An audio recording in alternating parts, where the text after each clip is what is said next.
Hello बच्चों, the question is in male frog 10 to 12 vasa efferentia arising from testis enter the kidney and open into, and the options are A. urinogenital duct, B. seminal vesicles, C. Bidder's canal, and D. spermatophore. So in case of frog, the two system, which is the urinary system and the genital system or the reproductive system. So these two systems are closely associated and together they form the urinogenital system. So the collection or the union of urinary system and the genital system, it is called the urinogenital system. अब होता क्या है that in frogs there are a pair of kidneys and a pair of testes. The function of testes is to produce sperms and the function of the kidneys is to produce urine.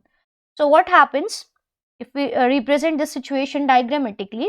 So here I am representing a kidney. So this one is a kidney. Now here I am showing the testis. So this is a testis and this one is a kidney. अब testis के अंदर there are tubules जिनको हम कहते हैं seminiferous tubules. So these are the coiled tubes जिनके अंदर sperms की formation होती है. So ये जो tubes मैंने यहाँ ड्रॉ की है, these are the seminiferous tubules. Seminiferous tubules के अंदर ही sperms की formation होती है because the seminiferous tubules are lined with germinal epithelium. अब seminiferous tubule से ducts arise होंगी, means seminiferous tubule से यहाँ से ये ducts निकलेंगी 10 to 12. So यहाँ पे हम represent कर रहे हैं ducts को, and these ducts are very fine and these are known as vasa efferentia. So seminiferous tubules open होंगी vasa efferentia में, which are 10 to 12 in number. अब यहाँ पे frog के अंदर मेल frog में एक canal present होती है जिसको हम कहते हैं Bidder's canal after the name of the scientist who discovered it. So इसको हम कहेंगे Bidder's canal.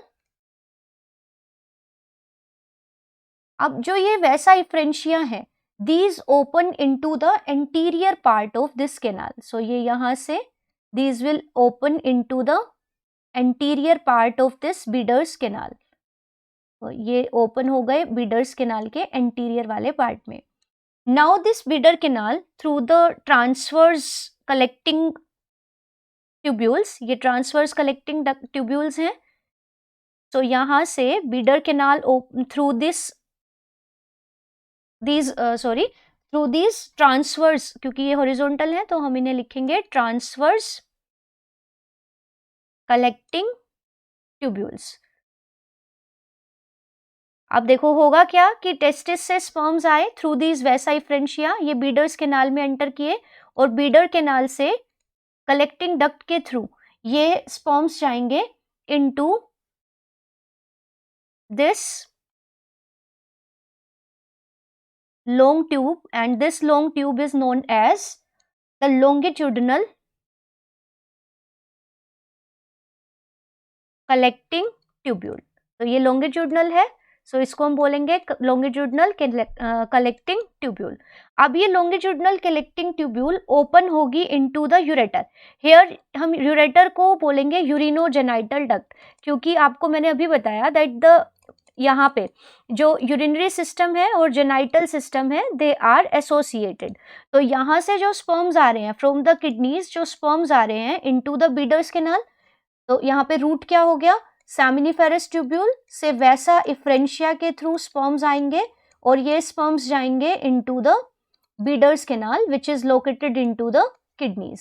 अब बीडर्स कैनाल से ट्रांसवर्स कलेक्टिंग ट्यूब्यूल के थ्रू ये स्पर्म्स जाएंगे into the longitudinal collecting tubule which also carries the urine, and this now opens into the urinogenital duct. तो ये ओपन होगा यूरिनोजेनाइटल डक्ट में और यूरिनोजेनाइटल डक्ट इस यूरिन को और स्पर्म्स को लेके जाएगा इनटू द क्लोएका.